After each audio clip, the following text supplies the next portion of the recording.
আজকে তৈরি করে দেখাবো ডিম আটার একটি মজাদার পিঠা।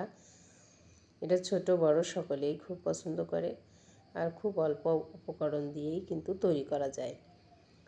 তো আটা বা ময়দা যে কোনোটা এখানে ইউজ করা যাবে। আমি ডিমটা চিনি দিয়ে ভালোভাবে ফেটে নিয়েছি।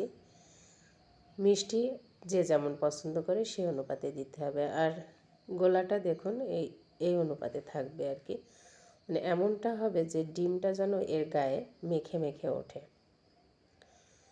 তো আমি গোলাটা রেডি করে নিয়েছি, আর ওইদিকে একটা ডিম পোস্ট করে রেখেছিলাম। তো ওইটাই এখন মেখে মেখে আমি যে তেলটা গরম করেছি ওখানেই বারবার এটা উল্টিয়ে পাল্টিয়ে ভেজে নিব। আবারও গোলাটা দিব, এভাবে আর কি পিঠাটা তৈরি করে নিব। যতক্ষণ গোলাটা শেষ না হচ্ছে ততক্ষণ এর গায়ে মাখাতে থাকবো। এটা খুব সাবধানে হাতের সাহায্যে করলেই বেশি ভালো হয়। দেখুন এভাবে গরম তেলের ভিতরে ছেড়ে দিয়ে বারবার এটা উল্টিয়ে দিতে হবে। পিঠাটা খেতে কিন্তু খুব চমৎকার লাগে, কিন্তু খুব সময় নিয়ে ধৈর্য সহকারে তৈরি করতে হয়। তো এটা উল্টে পাল্টে দিয়ে দেখুন কয়েকবার দেওয়ার পরে পিঠাটাও বেশ একটা পুরো ভাব চলে এসেছে। কয়েকটা লেয়ার কিন্তু এর ভিতরে হয়ে গিয়েছে। আর এটা হয়ে যাওয়ার পরে যখন কাটা হয় তখনই বোঝা যায় পিঠাটা আসলে কেমন হবে।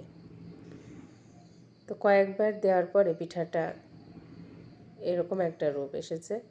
দেখুন আমি এটা চাকুর সাহায্যে কেটে নিচ্ছি, যে যে শেপে কাটতে পারে।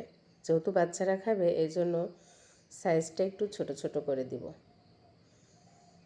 আর এই পিঠাটা কিন্তু ভিতরেও অনেকটা নরম আসে, এজন্য বাচ্চারা বেশ পছন্দ করে।